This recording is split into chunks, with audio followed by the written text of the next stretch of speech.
What's going on, guys? It's Groove back again with another book from Meditations by Marcus Aurelius. Just a little backstory, if this is your first video. Marcus Aurelius, so he was a co-emperor in Rome in the early 100 AD, which is kind of crazy because it's less than 2,000 years ago, and we always put him in the same category, or a lot of people do, of like Socrates, Plato, Zeno, these other great philosophers, but he actually idolized those guys. Those people grew up like 300-400 years before he was even alive. Like, those were his idols. And so he grew up with this Stoic philosophy, and he ruled like that. And during his rule in Rome, Rome thrived, and they loved him for it because he grew up with those philosophies. During the later half of his life, he started to just jot down his notes. So these books in here, they were never meant for the public. They were never meant to be published. They were just him getting his thoughts off. He was just journaling in his old age about life, planet and matter and elements, and just, just going over his thoughts and what he thought about the world as it came to an end for him. With these books, I'm just going to go over a few of his, or what I feel like are his best passages in these books. There are no real structure to them. They're just kind of him, again, just getting his thoughts off. But I'm going to read some of them, and then some of them are kind of self-explanatory, and some of them I'm going to expound on even more. And yeah, so that's it. This is book 8. Be satisfied if you can live out the rest of your days in the way nature wishes, and let nothing else distract you. It's kind of a simple paragraph, but with this one, I feel like he's trying to say that we all have something that we want to do in this world. We all have something that is tugging at our soul, and you need to chase that, and don't let anything else distract you. If you grew up in a house, or maybe your family had like 5 kids, and every kid is completely different. You got the jock, you got the nerd.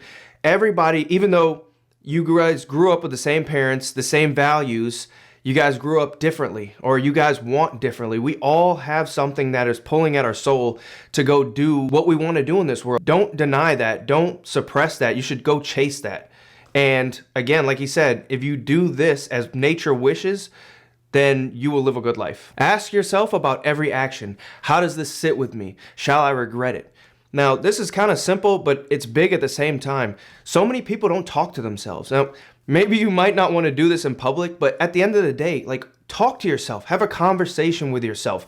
What are you doing with your life? Where are you going? Why are you making those decisions? It's so crazy that people are just walking outside. They're blind. They're like zombies. You'll have somebody who turns into an alcoholic, and they're like, I don't know how my life got down this path. I don't know what happened. Or somebody who's broke. I don't know where all my money went. You're not asking yourself these questions. Should you be spending your money on that one thing? Should you be going out every weekend getting drunk? Ask yourself questions. Talk to yourself. Be aware of what you're doing in life. Everything has come into being for a purpose. Even the sun will say, I have come into being for a purpose. For what purpose have you been created for? I really like this passage because, like I said before, we all have something that is tugging at our soul to go do something, whatever that may be. Maybe you want to be an artist, or you want to be an entertainer, or a musician, or talk about book reviews because you love reading on YouTube. We all have something that our heart is telling us to go do, and something that we can help humanity with, we can bring to the table. And a lot of people don't think about this. A lot of people are just going to their 9 to 5, they get off work, they come home, they sit on the couch, but it's like, what is your heart pulling you to? What is your purpose on this planet? And a lot of people should sit with themselves and just think about that. What am I supposed to do here? Am I just supposed to have a 9 to 5 and then pay bills and die? Or am I here for something more than that? Just asking yourself those questions in solitude, you'll start to figure out what you're meant to do on this planet. I really do feel like a lot of people need to just sit with themselves and figure out what they need to do. Your life will get so much better once you start taking those steps to figuring out how you can provide value to other human beings. Man's joy is to do proper work, and work proper to man is to benevolence his own kind. Now again, it's just like I just said in that last paragraph, or in that last statement. We really need to do something that benefits mankind. This is why so many people get joy from helping others. That's what we're meant to do in this world. Like he just said, you have to provide value for other people. And if you can get paid from that, that's when you'll never work again in your life. If you can get paid to provide value to others, oh my God, you won. You won at life. Erase impressions on the mind by constantly saying, I shall keep my soul free of vice and disturbance, and passions. What does that have to do with the mind? Like, how does keeping my soul free of vice, passions, and disturbance, like, how does that clear the mind? When you think about that, let's just say you have a feeling in your soul that somebody's cheating on you. So now your mind starts to come up with all different situations. Oh man, I wonder where they were last night. And it can ravel out of control. And so because you have these feelings in your soul, your mind will make up different things. Or again, you get in trouble on a Friday and your boss says, we'll handle this on Monday. And so for the next 48 hours, you're in your own head thinking about all the different situations that are going to happen and what's going to happen on Monday. You need to keep your soul free of these things, which will then in turn keep your mind free of these things. Like, you always have to remember, like, you are the one that causes all the pain inside of you, is your own mind. You're always thinking of the worst situations, the negative, the bad things, and your mind will create these situations and spin up these stories. So if you can keep your soul clear, you can keep your mind clear. When you speak to the Senate or any individual, speak straightforward and not pedantic. Now, I really like this passage because when he said to speak to the Senate clear and straightforward, it always just reminds me of the politicians today. These politicians are constantly spewing word salad. They just talk in circles and they never even answer the questions. And it's crazy because that actually works. If you tell people what they want to hear and not actually tell them the truth, that actually works. But, like he said, he's like, speak straightforward and not pedantic. But it's just so funny how politicians today will just not speak straightforward. It's just spinning tails in circles, word salad. It's like, stop doing that, please. Please stop doing that. You must compose your life of action and be satisfied if each action ends as best it can. When I read that, it made me think of how many people today are saying, I don't know what I'm doing with my life. My life sucks. It's not really going anywhere. I feel stuck.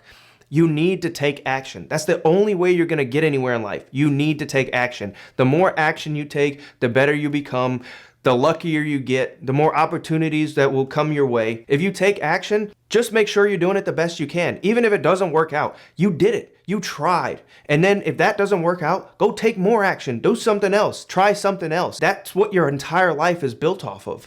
You've taken so much action that something worked. Something worked out. And then you'll have so many stories, and that's what your life is composed of anyway. Like, I took this action. Oh, in the past I did this and that didn't work out, but then I pivoted over here. Now I'm successful at that. Again, you need to take action in life. That's the only way anything's going to happen. That's the only way you're going to be successful.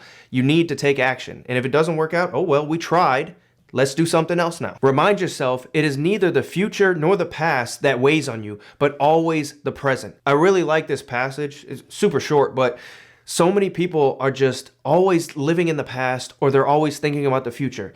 Like, the past makes you depressed because you're constantly thinking about the bad things that happen. Or if you're constantly worried about the future, that's where the anxiety comes in, because it's the unknown. You should always try to live in the present. That's where you need to be.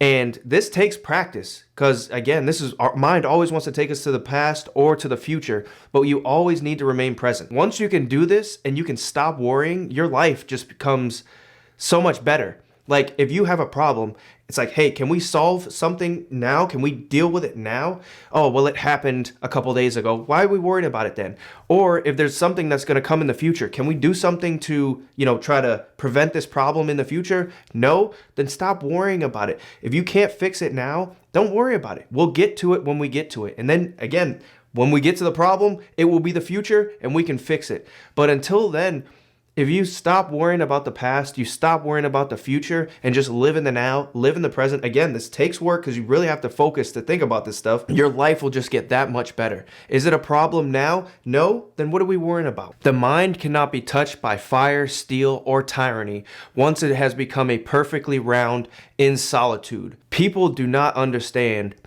Your mind is powerful, and your mind is all you have. You need to control it. Nothing can touch your mind. If you want to think of red, you can think of red. If you want to switch that to blue, you can switch it to blue. I know that sounds kind of silly, but if you can control your mind, nothing can hurt you anymore. One example I want to think of, which is I know a lot of people may not like this person, but I was just listening to, if you really listen to some of his motivational speeches, they're pretty good. Mr. Andrew Tate.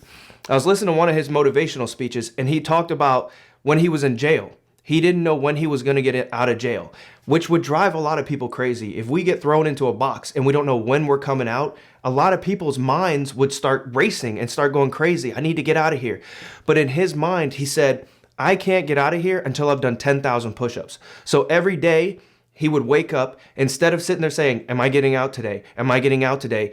He would tell himself, have I done 10,000 push-ups? No? Okay, I guess I'm not getting out yet. If you can do this, if you can sharpen your mind like steel and nothing can get inside, oh my God, you become a monster. If you can learn how to control your mind. Another example I was thinking of too, I forgot where I seen this, but I think it might have been going over in a book or something, but there was a guy who was in the gulags, and I forgot what year what this was, in the 1940s, I think, but he said there was so many people around him in the gulags, which was the Russian prisons, that were just passing out. They were dying from malnutrition, starvation, like they were being overworked, and they were just dying. And he said the majority of the reason why these people were dying was because they had given up hope.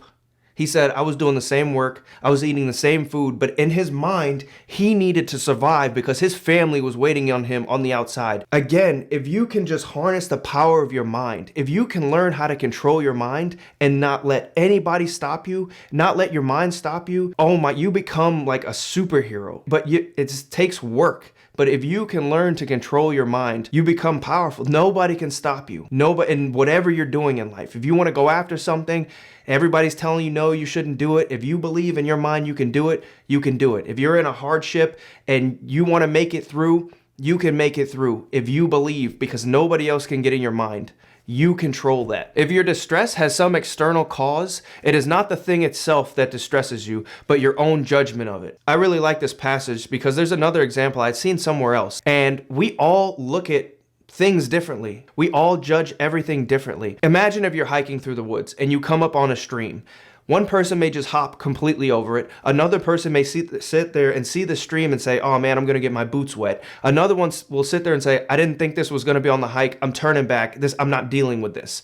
We all look at different situations differently. If you're distressed, it's not that the situation that troubles you, it's how you're viewing it, how you're judging the situation. Even if it's a bad thing, if you can think of it as a lesson, or like, how can I learn from this? Again, it just changes your entire viewpoint on the situation. You stop looking at everything as bad and more of just lessons. How can I learn from this? How can I, get better at this situation and move forward? Do not let your mind settle into depression. Allow some leisure time in life. He who fears death fears either the unconscious or a different type of conscious. Now, if you are no longer conscious, then you will not be conscious of anything bad.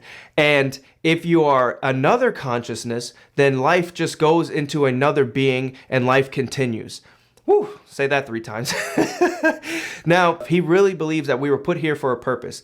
And again, when it comes to this death, we are just energy. And energy does not die. Either you die and you're not going to be conscious of it, you're not going to be aware of it, or you will be reborn, if you will. And so you will just start a life anew. And of course, you're not going to remember that your previous life anyway. So again, there's nothing to fear when it comes to death. Now, depending on how you go out, it may hurt a little bit, but once you're dead, you're not going to remember anything. So there's nothing to fear. And I feel like that's what he meant by that. There's nothing to fear. Either you're just going to be dead and you're not going to be conscious of it, or you will just be reborn. You will go into a new being, and you will just have a new life, which again, you will not remember. So there's nothing to worry about either way if you die. So that's it for book 8, and go ahead and leave a like and subscribe if you haven't already, and I'll catch you guys in that next book.